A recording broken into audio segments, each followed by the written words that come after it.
Hi, it's George Dillard with another Cafe Chat, this one from Psalm 23.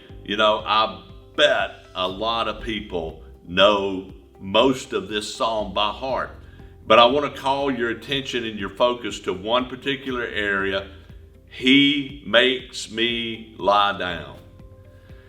The trouble is that, especially in our culture, in our world, we have a hard time lying down, taking a rest, pausing.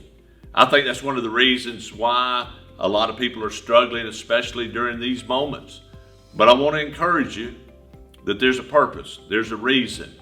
It may just be to renew your soul, it might just be to restore your health, but listen to the heart of God, because sometimes He makes us lie down in green pastures. He restores our soul. He leads us in the paths of righteousness. And I hope that you're blessed by His word today. Thanks for watching, and we'll see you again soon.